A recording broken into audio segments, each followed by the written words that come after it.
Un handicap qui n'aura pas empêché Renault de tenter sa chance à la fin des années 80 avec un concept un peu différent, celui du luxe pour tous. Une idée originale qui prit la forme de la fameuse griffe Baccarat.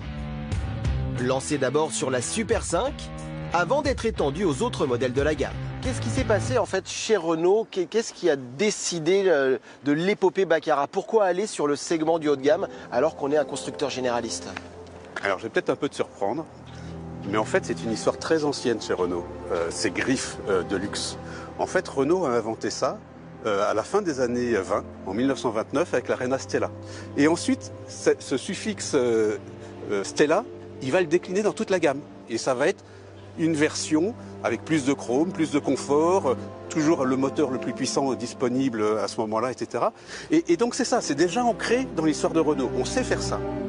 C'est ainsi qu'un demi-siècle plus tard, Renault va donc réitérer sa stratégie avec la finition Baccarat. Un must que l'on retrouvera notamment sur la R25, grande berline de Renault, dont les équipements séduiront notamment les politiques et les chefs d'entreprise. Qu'est-ce qu'elle propose de plus qu'une R25 un peu moins exclusive? En gros, on va prendre toutes les options qui peuvent exister sur la 25 et on va la mettre dans la version Baccarat. En gros, c'est ça le truc. Hein.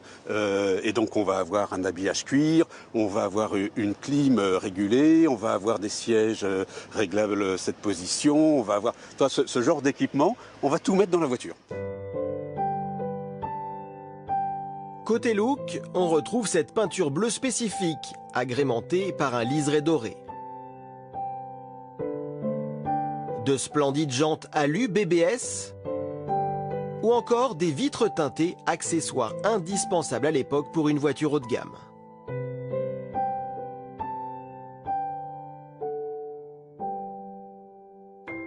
Et au volant alors, ça donnait quoi la R25 V6 Baccarat en 1990 ? Franchement, je sais pas si ça se voit sur mon visage parce que voilà, je me sens bien dans cette voiture.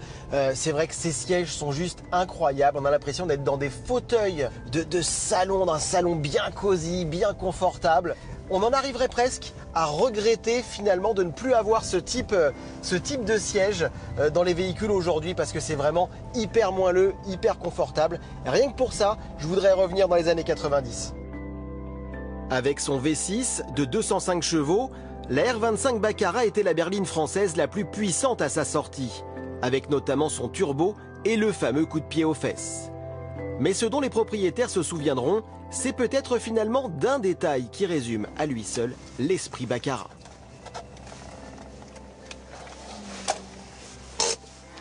Alors, c'est pas celui-là, ça c'est une moquette sur la plage arrière. C'est un petit détail, mais c'est ça aussi, le haut de gamme. Regardez, ça se trouve là.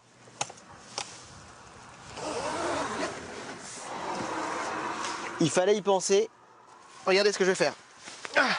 Hop, hop, hop. On enlève ça rapidement. C'est un rangement spécialement étudié pour pouvoir y loger votre veste. Voilà, et regardez.